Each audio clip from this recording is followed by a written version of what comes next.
What's up, everybody? Today I'm going to be showing you what I ate for breakfast this past week, and we're starting it off on Friday with some oatmeal.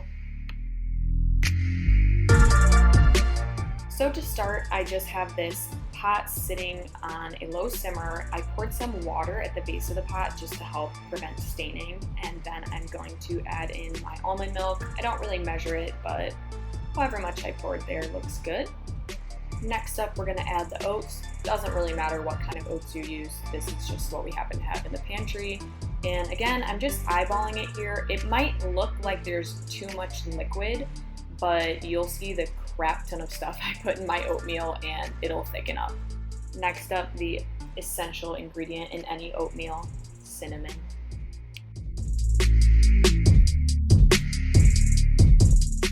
I'm no health queen, but I do know that seeds have a lot of nutritional benefits. What are they? I'm not really sure. You can read the packaging, but I like to always add flaxseed to my oatmeal, and here you'll see me adding chia seeds. At this point, the oatmeal would not taste very good, so we gotta flavor that baby up with some fruit. Here I'm adding raspberries, blueberries, and lastly, strawberries. You'll notice that when I cut the strawberries, I actually leave the green stems on. I just found out in the last year that they're edible, and say what you will, but I don't really taste a difference, so I figure might as well eat it for the nutrients and to avoid it going in the garbage. Here I'm stirring just to show you guys how much it thickened up. Truly magical.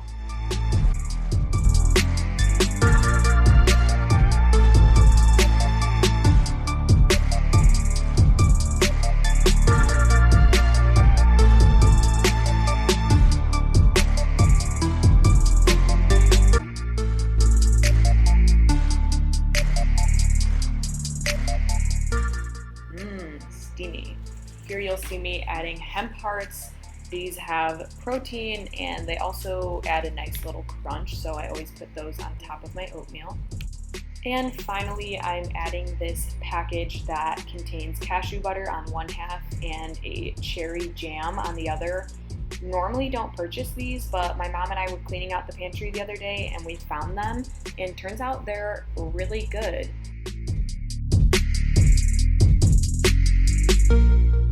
I only used about half the packet because they're pretty big, but you can always save that second half for another bowl of oatmeal or even for a PB&J sandwich.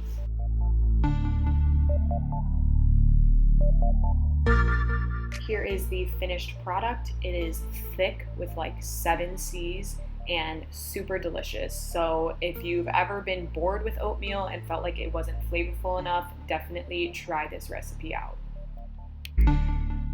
On Saturday mornings, I volunteer at a food pantry, so my breakfast is usually whatever I can find. Here I'm trying a plantain that was surprisingly good, and I also had some pineapple chunks and this chocolate so delicious dairy-free yogurt.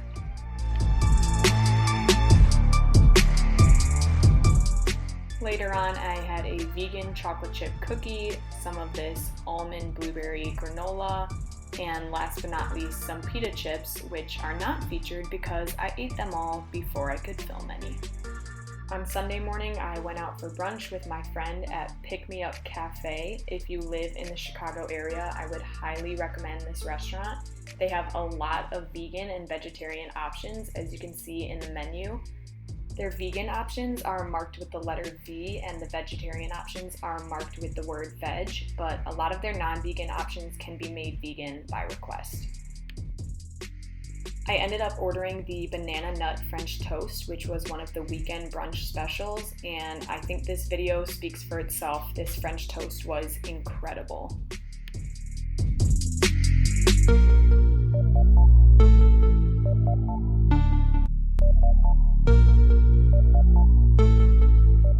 The French toasts cost $11.50 and they give you 5 pieces of toast. I ended up being full after eating only 2 of them.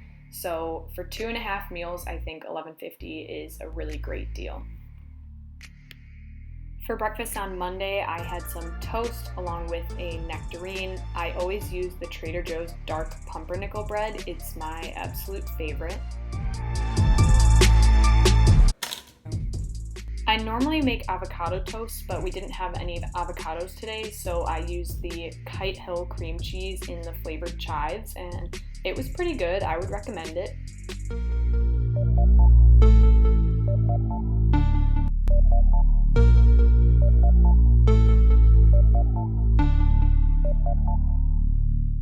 As you can see, I kept the toppings pretty simple. I just put some little tomatoes on it, and then I ripped up some basil with my fingers. I think this just makes it taste a bit more fresh. And then I added the everything but the bagel seasoning because it's good on literally everything.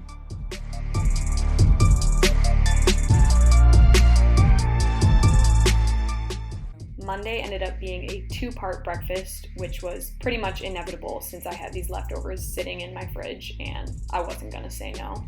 One thing I love about leftovers is that you can dress them up with whatever you have in your fridge. So you can see here that I added some blueberries, which I thought took it to a whole new level. And one recommendation I have for reheating bread is that you use a toaster oven instead of the microwave. It helps it stay crispy and avoid getting soggy.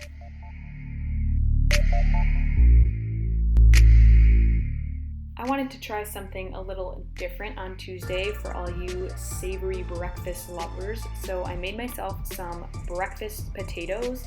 This was also great because we had a lot of items in the fridge that were half used, and I wanted to use some of them up to make sure that they didn't go to waste.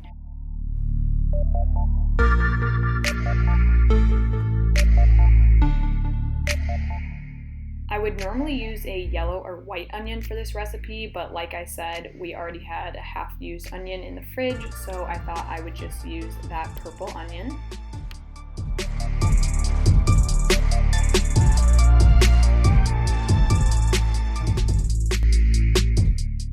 Don't forget to compost!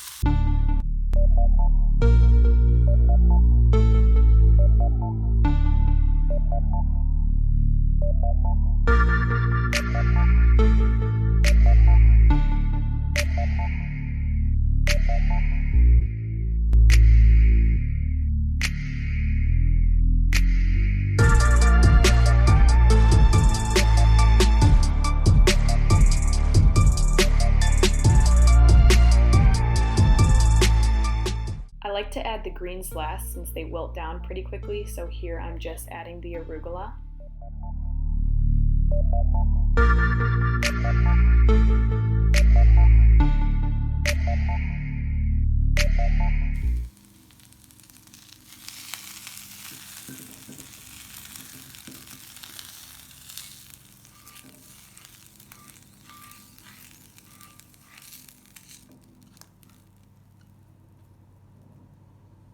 I chose to top my breakfast potatoes with the tomatoes rather than cooking them in the skillet.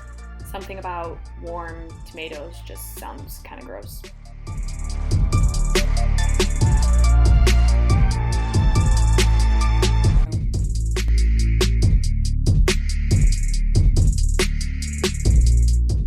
I wasn't sure what I wanted to make for breakfast on Wednesday, but I conveniently received an email from the New York Times with a recipe for a simple cherry cobbler.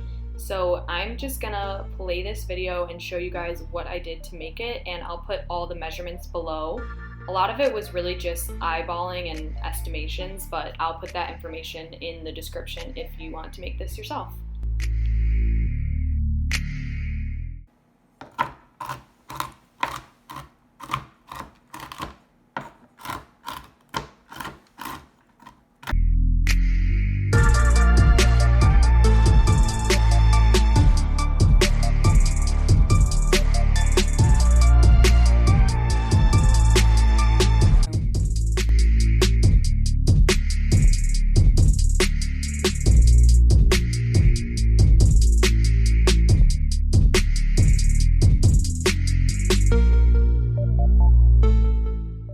So you're just gonna divide the granola mixture evenly into whatever serving sizes you're doing. And I popped these into the oven for about 15 minutes at 350 degrees Fahrenheit. The recipe I was following said to put them in the oven for 22 minutes, but since I was using smaller ramekins, I did less time. I apologize that this clip is shot vertically. I did not realize it, but here I'm just showing you the texture. I recommend letting it sit for a little before you eat it so it's not so runny, but it was still really delicious. For breakfast on Thursday, I made some PB&J English muffins, and for the jam part of the PB&J, I like to make my own jam by combining raspberries. Here I was using thawed frozen raspberries with some chia seeds and some water on the stove. A lot of people like to add sugar to their jams, but I think when you make it homemade, it's sweet enough as it is. You really don't need to add any sweeteners. The chia seeds don't really affect the flavor of the jam, they just help to absorb a lot of the liquid and make it a bit more gelatinous, and they're also good for you. They have protein and a lot of omega-3s.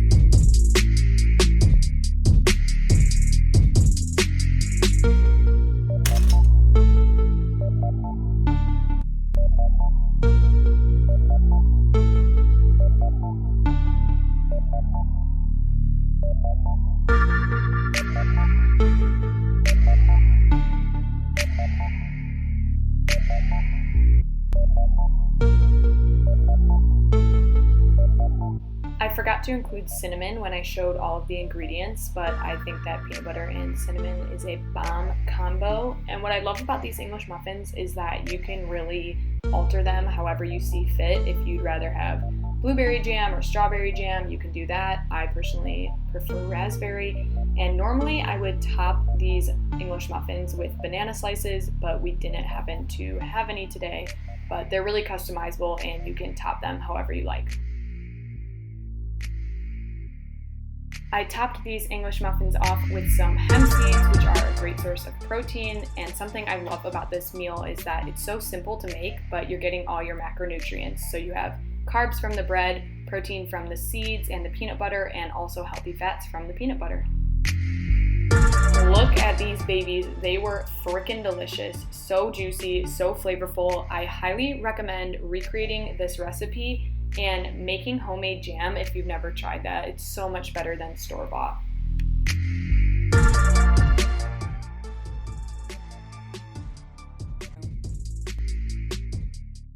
Okay guys, so that is everything I ate for breakfast this week. Please let me know if you like this video, if you like these recipes. Let me know if you try any of them out. But thank you for watching, and I'll see you in the next video.